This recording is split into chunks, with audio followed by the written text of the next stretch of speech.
So today I will be reading my Halloween scary story on a, I'm gonna butcher this word, on a blizzard, I don't know.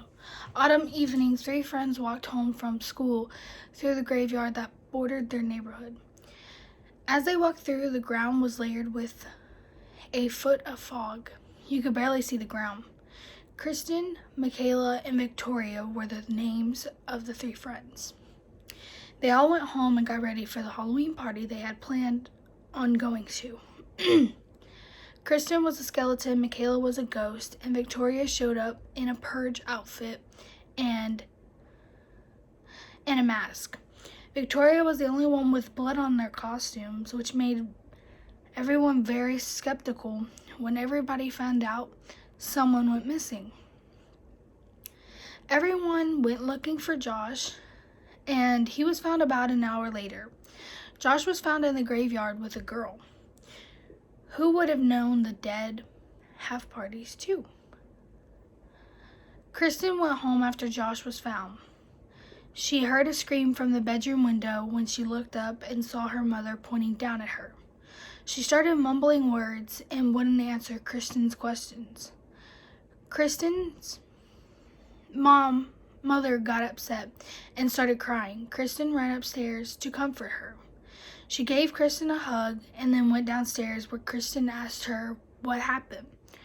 Her mother's eyes went black and a spirit came forward and said, "You will never find her body."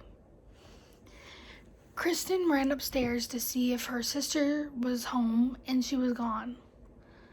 She was only 6, she couldn't go anywhere on her own, so Kristen began to think and started putting the pieces together.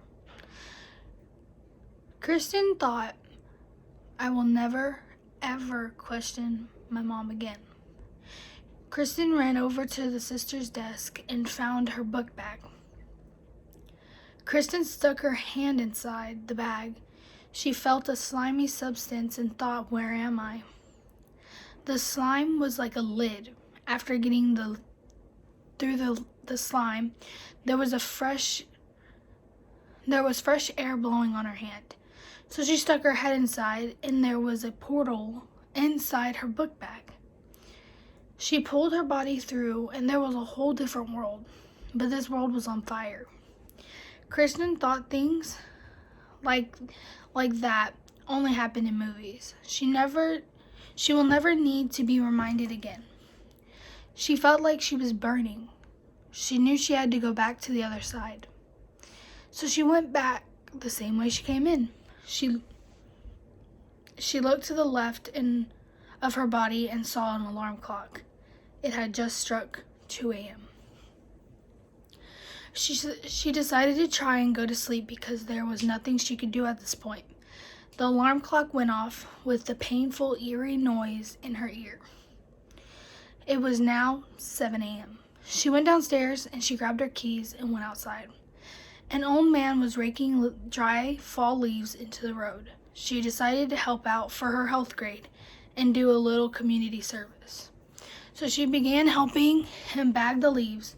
All of a sudden, the man started talking, and Kristen said, "Excuse me, are you speaking to me?" He said, "No, I'm talking to my wife, who sadly passed away."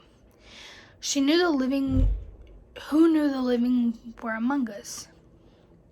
Kristen got a little creeped out, so she told him she had to leave, which wasn't a lie. She had an anniversary to get to. Kristen and her girlfriend went to the movies that day, and it didn't go really as planned. Kristen then drove her girlfriend home, and she didn't have anyone to call, so she went home and her mother and sister were sitting on the couch as if nothing happened. She went up to her room after a long, weird day with her girlfriend. The clock struck 12 p.m. and she woke up and started thinking about what happened the day before. When she and her girlfriend went to the movies that night, she never expected Josh to be dressed up as a goblin and his boyfriend to come as a ghost. She started laughing. Kristen said, "I didn't think ghosts and goblins exist." I will never say that again. Laughing.